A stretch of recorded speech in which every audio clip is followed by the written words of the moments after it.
दोस्तों, एक्टर राजपाल यादव की मुश्किलें कम होने का नाम नहीं ले रही हैं। पहले वो चेक बाउंस केस में तिहाड़ जेल में बंद थे और अब उनके सामने एक और बड़ा संकट खड़ा हो गया है।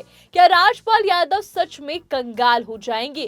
क्या उनकी पैतृक घर, उनकी जमीन और करोड़ों की संपत्तियां नीलाम होने वाली हैं? आखिर ऐसा क्या हुआ कि बैंक को ये बड़ा कदम उठाना पड़ा?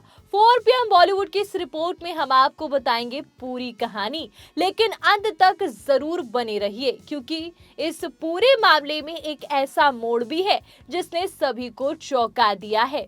दोस्तों, सेंट्रल बैंक ऑफ इंडिया अब राजपाल यादव और उनके परिवार से बकाया लोन की वसूली के लिए उनकी संपत्तियों की नीलामी करने जा रहा है। बताया जा रहा है कि राजपाल यादव की पत्नी राधा यादव और उनकी मां के नाम पर 16 करोड़ 61 लाख रुपए का लोन बकाया है। कई सालों से बैंक इस रकम की वसूली की कोशिश कर रहा था, लेकिन जब तय समय तक पैसा जमा नहीं हुआ तो अब मामला नीलामी तक पहुंच गया है। यही वजह है कि बैंक ने उनके पैतृक घर और एक अन्य प्लॉट के बाहर नीलामी का नोटिस भी लगा दिया है।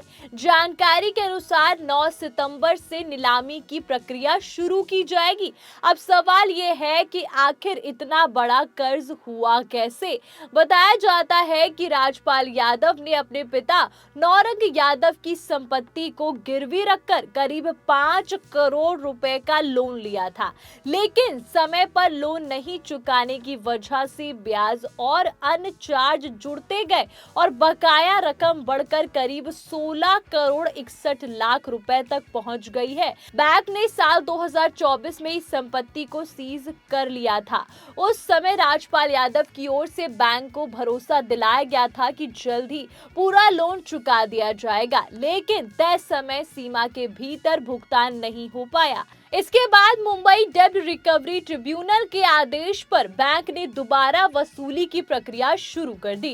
रिपोर्ट के मुताबिक सिर्फ पैतृक घर ही नहीं बल्कि मुंबई समेत अन्य जगहों पर मौजूद कुछ फ्लैट, गांव की जमीन और दूसरी संपत्तियां भी इस प्रक्रिया में शामिल हो सकती हैं।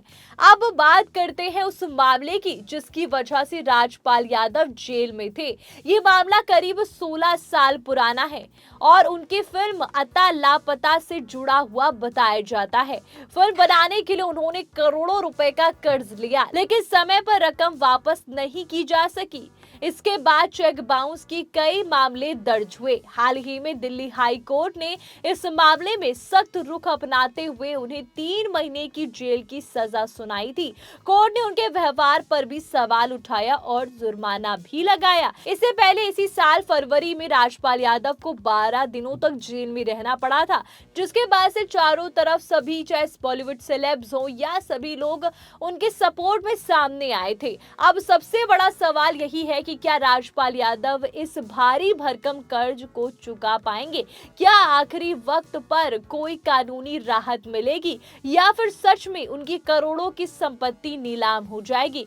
इन सवालों के जवाब आने वाले दिनों में साफ होंगे। फिलहाल 9 सितंबर पर सभी की नजरें टिकी हुई हैं, क्योंकि उसी दिन इस पूरे मामले में अगला बड़ा कदम उठाया जाएगा। इन सवालों के जवाब तो आने वाले दिनों में साफ होंगे, पर दोस्तों एक सवाल जो सबके मन में उठ रहा है कि लगातार जब वो जेल से बाहर निकले तो उन्होंने फिल्में की और उनको फिल्में भी ऑफर की जा रही हैं और बहुत ज्यादा सपोर्ट भी उनको मिला। पर हाँ, ये भी उस वक्त सामने आई थी ये बात जब वो जेल में थे और 12 दिनों में जेल में रहने के बाद बहुत सारे सेलिब्रिटी ने उनको सपोर्ट किया, पर उनके भाई ने कहा था कि उन्हें कोई भी सपोर्ट नहीं मिला, सिर्फ सोशल मीडिया पे बयानबाजी ही चल रही थी। पर हाँ, उनको फिल्में ऑफर की गई, चाहे अक्षय कुमार की बात की जाए चाहे सलमान खान की, सभी ने उनको फिल्में ऑफर की और उनको काम मिल रहा है।